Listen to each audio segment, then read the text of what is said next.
Hello baby boy, hello baby girl. Je suis de retour pour une nouvelle vidéo pleine d'énergie, pleine de folie, et puis que tu kiffes pas la mort qui tue et que tu n'oses pas le dire. Et le sujet d'aujourd'hui, c'est le racisme. Le racisme, en gros, qu'est-ce que c'est? C'est quand on n'accepte pas, on n'apprécie pas quelqu'un qui n'est pas de la même couleur que nous, qui n'a pas les mêmes origines que nous, qui n'a pas la même coutume, la même religion. C'est quand on n'accepte pas la différence. On peut ne pas être d'accord avec quelqu'un et ne pas être raciste. Nuance. Être raciste, c'est vraiment aller dans l'extrême, quoi. C'est vraiment niet. Je trouve que s'il y a du racisme à l'heure d'aujourd'hui, c'est parce que les gens sont ignorants, fermés et ne cherchent pas à comprendre son prochain, quoi. Des fois, on a notre propre culture à nous. Et si on accepte de s'ouvrir à la culture de quelqu'un d'autre, on peut découvrir que même si on n'est pas d'accord, c'est tout de même intéressant. Quand tu viens de naître, tu n'es pas raciste, tu le deviens. Mais devenir raciste, ça appauvrit ton cœur. Personnellement, je pense que quand tu t'ouvres à différentes cultures, tu deviens riche. Riche parce que tu deviens cultivé. Moi, si j'avais un rêve à faire, ça serait de voyager. Vous êtes fous! De voyager dans plein de pays différents. Découvrir leur culture, leurs coutumes. Passer par la Chine, au Maghreb, en Thaïlande, à Tahiti, au Portugal, au Maroc, Guadeloupe, Espagne, Amérique, Japon, Avatar. Je trouve que être raciste, c'est tellement dommage. Parce que l'heure d'aujourd'hui, il y a tellement de mélange, tellement de métissage, c'est tellement magnifique, mon Dieu. Vous savez pas tout ce que vous loupez.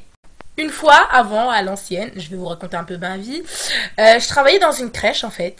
Et je voyais une petite métisse qui avait les yeux très bridés, très mignonne, des cheveux curly hair, avec un visage très long, très... Je me disais, mais de quelle origine elle est? C'est pas possible. Et puis le lundi, je vois son père arriver et je vois un grand black. Par curiosité, je lui demande: bonjour monsieur, excusez-moi, votre fille est magnifique.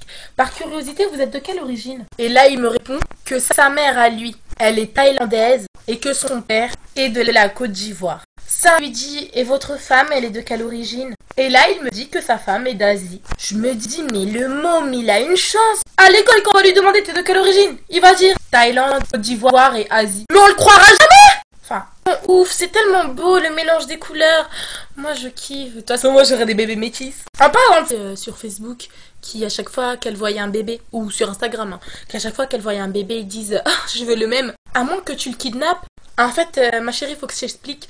C'est pas comme un Sims, l'enfant. Tu peux pas dire je veux un enfant blond aux yeux bleus avec... Non, c'est pas faisable.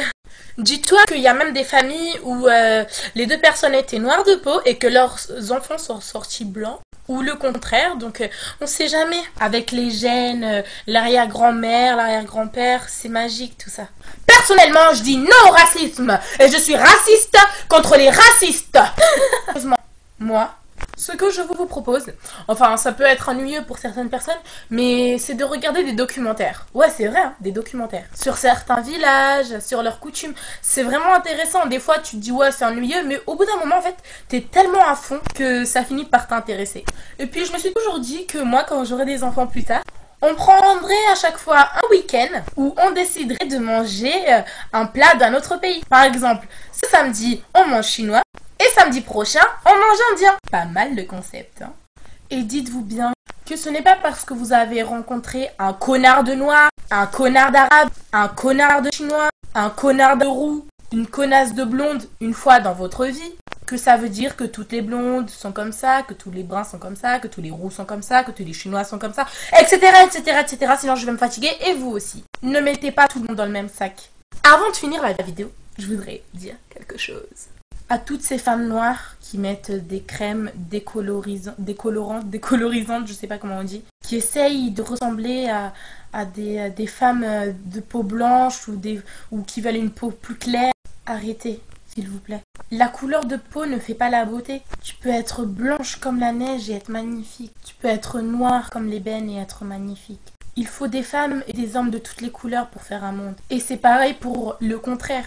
Il y a celles qui se blanchissent la peau et celles qui font des UV à en devenir noires. Enfin, noir ou orange. Pensez à votre santé et au cancer de la peau. Malheureusement, ça c'est pas une blague. C'est une triste réalité. Voilà, j'espère que ma vidéo n'était pas trop longue et que vous avez réussi à bien comprendre malgré mes nombreux bugs qu'il y a eu pendant la vidéo. Voilà. Bisous de nounou. Konnichiwa.